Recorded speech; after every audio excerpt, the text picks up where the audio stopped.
Sir target word family पे बहुत सारा कमेंट आ रहा है कि एग्जाम बहुत नजदीक आ गया है, तो डिस्ट्रैक्शन से कैसे बचे।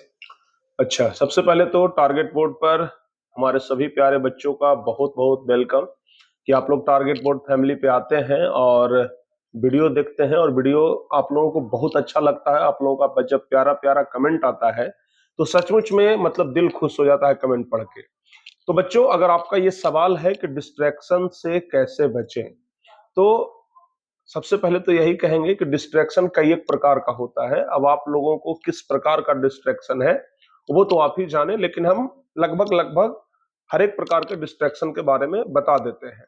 जैसे देखिए, सबसे पहला और सबसे बड़ा जो डिस्ट्रैक्शन होता है ना, डिस्ट्रैक्शन मतलब होता है भटकाव।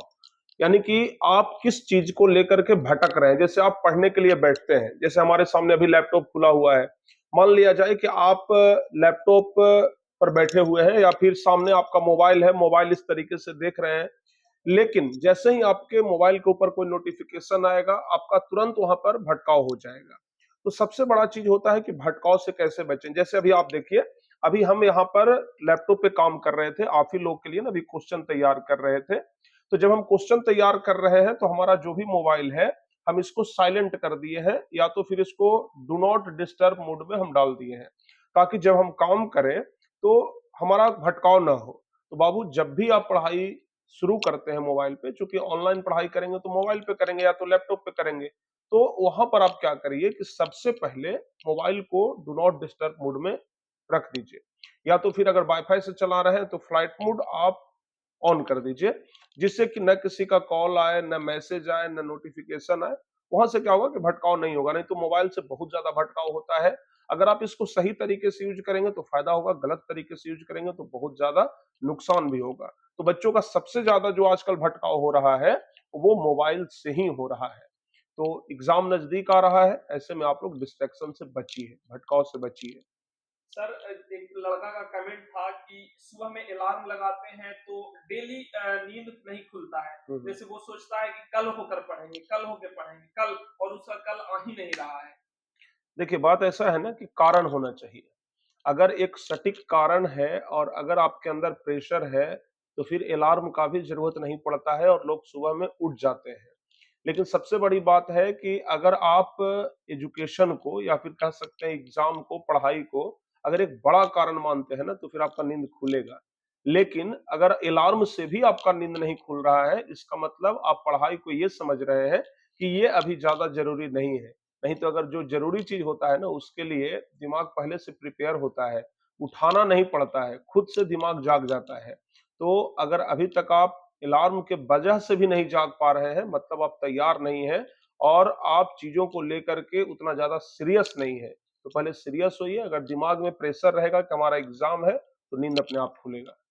सर एक ज्योति कुमारी लड़की का कमेंट आया है कि सर मोबाइल से जैसे ही पढ़ने लगते हैं तो रील्स देखने का मन करता है, और एक रील्स देखते हैं तो लगभग घंटों तक रील्स देखने में मेरा समय देखिए, हो जा रील्स रहा का है। अभी बीमारी जो है ना वो सबसे ज्यादा है। और रील्स का बीमारी ऐसा है सब लोगों को लगा हुआ कि आप जब मोबाइल उठाएंगे ना तो मन करेगा कि बस एक दो रील्स देख लेते हैं, मिजाज थोड़ा फ्रेश हो जाएगा। लेकिन जब आप एक रील्स देखेंगे, स्क्रॉल करेंगे, दूसरा, तीसरा, चौथा, पांचवा, छठा, कब आपका एक आध घंटा बीत जाएगा पता नहीं चलेगा। लगेगा करे एक घंटा हम रील्स देख लिए, और ऐसे में आपका एक घंटा बर्बाद हो जाएगा। तो रील्स का बीमारी बहुत ज्यादा आजकल लोगों को लग गया है। तो बाबू, रील्स से बचिए। आप अपने मोबाइल में कोई भी ऐसा एप्लीकेशन ना रखें जो जिसमें कि रील्स चलता हो, या फिर जैसे ही आपके सामने कोई रील्स आता है तो उसको खोलिए ही मत। अगर आप खोल देते हैं तो फिर स्क्रॉल करने लग जाते हैं, अगर खोलेंगे ही नहीं तो स्क्रॉल नहीं करेंगे। तो आप इन सब चीजों से बचिए। सर अच्छे स्टूडेंट बनने के लिए यानी अच्छे मार्क्स लाने के लिए कितना घंटा पढ़ना चाहिए बच्चों को। देखिए, अगर पढ़ाई करने से कोई बच्चा अगर ज्यादा मार्क्स ले आता, तब तो 8 घंटे, 10 घंटे, 12 घंटे पढ़ने वाले टॉपर बन जाते। लेकिन कभी टॉपर के मुंह से ये बात सुने हैं कि हम सर 14 घंटा पढ़ते थे? हर एक टॉपर से यही बोलता है कि 7 घंटा, 6 घंटा, 8 घंटा पढ़ते थे। तो ज्यादा पढ़ना ये कोई सही चीज नहीं है। जितना देर आप पढ़ रहे हैं उतना ही देर में कितना अच्छे तरीके से पढ़ रहे हैं, कितना सीरियस होकर के पढ़ रहे हैं, आप चीजों को कितना समझ पा रहे हैं, ये मैटर करता है। ज्यादा देर पढ़ना मैटर नहीं करता है।